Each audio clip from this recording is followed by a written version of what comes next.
प्रिय विद्यार्थियों, हम प्रयोजन मूलक हिंदी पर बात कर रहे थे और पिछले वीडियो में हमने प्रयोजन मूलक हिंदी से क्या आशय है इस पर चर्चा की। प्रयोजन मूलक हिंदी से आप पिछले वीडियो में परिचित हुए कि प्रयोजन मूलक हिंदी विशिष्ट प्रयुक्त परक हिंदी का वह रूप है जो किसी विशिष्ट प्रयोजन की सिद्धि के लिए प्रयोग में लाया जाता है। तो प्रयुक्ति क्या है? इस शब्द में, इस परिभाषा में प्रयुक्त जो प्रयुक्ति है वो क्या है, जिसको प्रोक्ति भी कहते हैं और अंग्रेजी में जिसके लिए रजिस्टर शब्द का प्रयोग किया जाता है। प्रयुक्ति, प्रोक्ति भाषा की एक विशिष्ट संरचना है। भाषा एक सामाजिक वस्तु है और भाषा का प्रयोग समाज के अनेक संदर्भों में किया जाता है और समाज के संदर्भ जो है वो बदलते रहते हैं। एक वृत्त समाज के भीतर ही विभिन्न उद्देश्यों के लिए छोटे छोटे समाज और बन जाते हैं। जैसे हम बात करें तो सरकारी कार्यालयों में काम करने वाले व्यक्तियों का एक अपना समाज हो जाता है, बैंक में काम करने वाले व्यक्तियों का अपना एक समाज हो जाता है, व्यापार और वाणिज्य से जुड़े हुए लोगों का अपना एक समाज हो जाता है, पत्रकारिता से जुड़े हुए लोगों का अपना एक समाज हो जाता है और उन लोगों के आपसी व्यवहार में भाषा का जो स्तर, जो स्वरूप प्रयुक्त होता है वो भी विशिष्ट होता है। उसकी भाषिक संरचना, उसकी शब्दावली और वाक्य संरचना भिन्न भिन्न होती। बैंकिंग क्षेत्र में काम करने वाले लोग जब की जो भाषा है वो, उसमें जो शब्द है, उसमें जो वाक्य हैं वो न्यायालय की भाषा से भिन्न होंगे और मीडिया के क्षेत्र में काम करने वाले लोगों की जो भाषा है वो कार्यालय की भाषा से भिन्न होगी। तो एक क्षेत्र विशेष में भाषा का एक विशिष्ट जो स्वरूप है वही प्रयुक्ति या प्रोक्ति कहलाता है।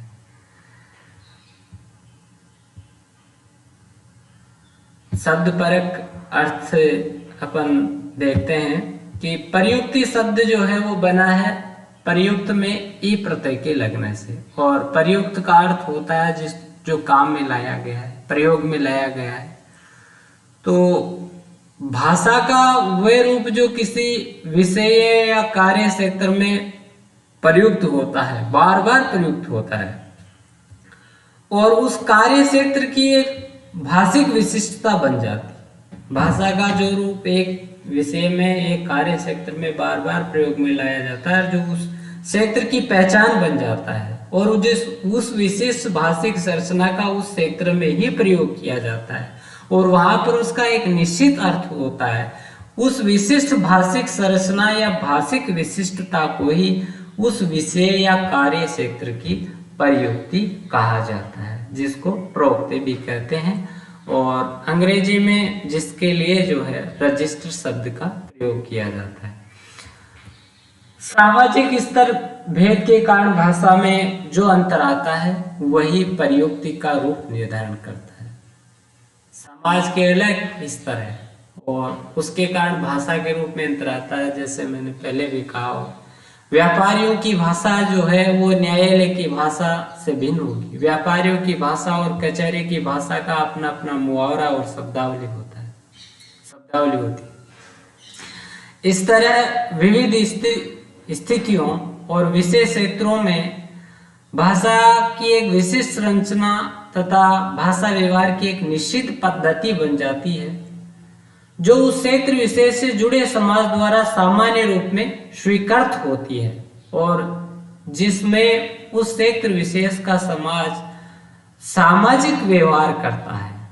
वह विशिष्ट भाषा संरचना ही उस क्षेत्र की प्रयुक्ति कहलाती है। तो प्रयुक्ति से आप परिचित होंगे कि भाषा के किसी क्षेत्र विशेष में प्रयुक्त किया जाने वाला वो विशिष्ट रूप है जो उस क्षेत्र विशेष में विशेष अर्थ और विशेष संरचना से युक्त होता है और जिसको उस क्षेत्र विशेष या समाज विशेष में स्वीकृति मिलती है, जो वहां पर एक निश्चित अर्थ देता है।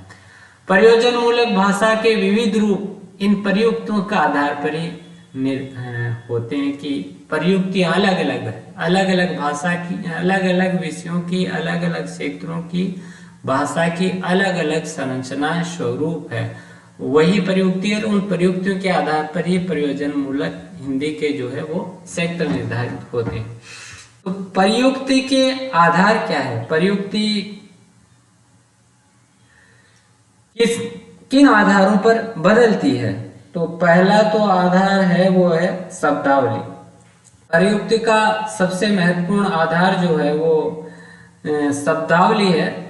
क्षेत्र विशेष की शब्दावली विशिष्ट होती है, जैसे ऑक्सीजन है, हाइड्रोजन है, ये शब्द जो है विज्ञान की शब्दावली, विज्ञान के क्षेत्र में प्रयुक्त होते हैं।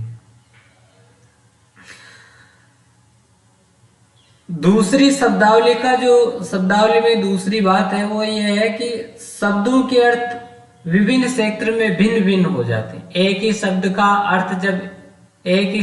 अर्थ एक क्षेत्र विशेष में प्रयोग किए जाने पर अलग होता है और उसी शब्द विशेष को जब दूसरे क्षेत्र में प्रयोग किया जाता है तो वहां पर अलग होता है। जैसे पद एक शब्द है और पद शब्द का प्रयोग जब साहित्य में किया जाएगा तो इसका अर्थ कविता में एक छंद विशेष के लिए होगा, जबकि आम बोलचाल में इसका प्रयोग किया जाए तो इसका अर्थ होगा पैर से। लेकिन इसी शब्द का प्रयोग जब कार्यालय में प्रशासनिक क्षेत्र में किया जाएगा तो इसका अर्थ हो जाएगा पद, यानी पोस्ट, ओधा, जिसे अपन के ओधा। तो शब्दावली क्षेत्र विशेष में के शब्द अलग अलग होते हैं और एक ही शब्द के अर्थ जो है ना वो क्षेत्र विशेष के अनुसार अलग अलग होते हैं। तो शब्दावली प्रयुक्ति का सबसे महत्वपूर्ण आधार है।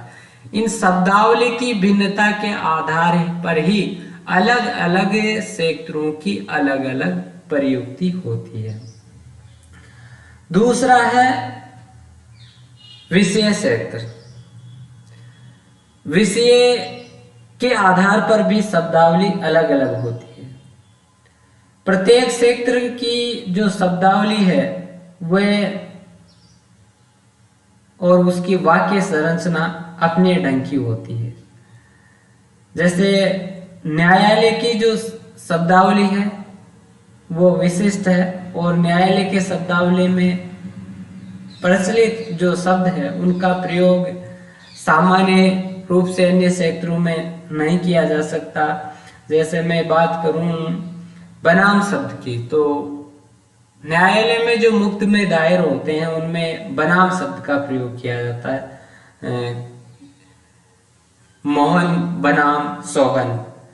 और इसको कभी भी यूं नहीं लिखा जाता है कि राम सिंह और मोहन और सोहन के बीच।